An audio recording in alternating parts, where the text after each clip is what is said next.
In the law offices of MacGregor and MacGregor, Laura sat at a long oak table surrounded by books. She'd buried herself in the library all morning, determined to find an additional precedent for the brief she was refining on her latest assignment. When her parents returned the following week, she'd have it perfected.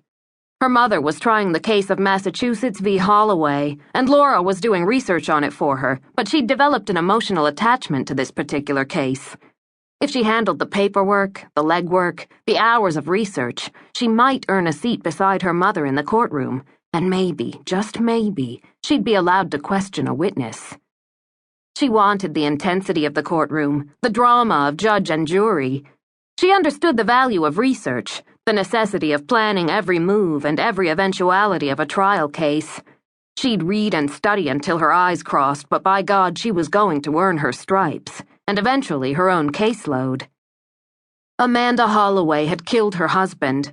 There was no question about the deed. But guilt by law was another matter. She'd been battered emotionally and physically for 5 miserable years. 5 years of broken bones and a broken spirit, Laura thought. It was easy to say she should have walked out. She should have run and never looked back. In fact, Laura sometimes caught herself thinking just that Amanda Holloway hadn't walked and she hadn't run. In the end, she had snapped.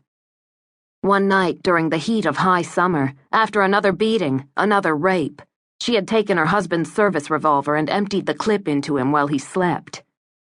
The pity of it, Laura thought coolly, was that she'd waited more than an hour after the rape. An hour equaled premeditation. The fact that John Holloway had been a cop with a file full of commendations also didn't help matters. Some might think that justice had been done that night, but the law trod a colder line, and Laura was determined to use the law to keep Amanda Holloway out of prison. Royce really enjoyed watching her. Just now, she didn't resemble the woman who'd sung in her underwear, or the coolly polite one who'd worn a simple sweater and discussed alarm systems with him. She'd tamed that waterfall of dark hair into a complicated braid that lay down the center of her back. She had simple gold drops at her ears and a slim gold watch on her wrist, along with the wink and flash of a diamond tennis bracelet. Her white silk blouse was very tailored, and a navy blazer hung over the back of her chair. The room smelled of leather, polished wood, and woman. Just now, he thought, Laura MacGregor looked classy, expensive, and utterly unapproachable. Unapproachable, Royce mused, unless a man had seen her hips wiggling about in a pair of silk boxers. He leaned on the door jamb. You look like a lawyer. Her head shot up.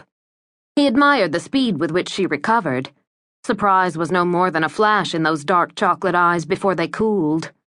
I passed the bar last summer. I am a lawyer. Do you need one? Not at the moment, but I'll keep you in mind. The fact was, he'd kept her in mind for the better part of a week. Windswept hair, that intriguing little scar, those damn the devil eyes combined to make him a man a woman couldn't help wondering about. Since she didn't want to wonder, she wanted him gone. The offices are basically closed until the end of the month. So the receptionist told me downstairs, but I'm not here to hire you or your parents. He walked in, his movements making her think of a cat poised to spring, and edged a hip on the table. Why are you here? I had a job to look over in the neighborhood. I thought I'd let you know we'll start installing your system Saturday morning. That's fine. I'm sure my grandfather will be pleased. He's got the right idea, protecting what matters to him. He's proud of you and your cousins. It shines right out of him when he talks about you. Laura's eyes softened, and her body lost its defensively rigid posture. He's the most wonderful man in the world, and one of the most exasperating. If he could, he'd tuck all of us into his castle in Hyannis. Boston can be a dangerous city for a pretty young girl, Royce said, in a deep burr that mimicked Daniel and made Laura's lips twitch. Not bad. A little more volume and you'd have almost nailed him. And he's right, it can be. You're 3 single women living in a big house.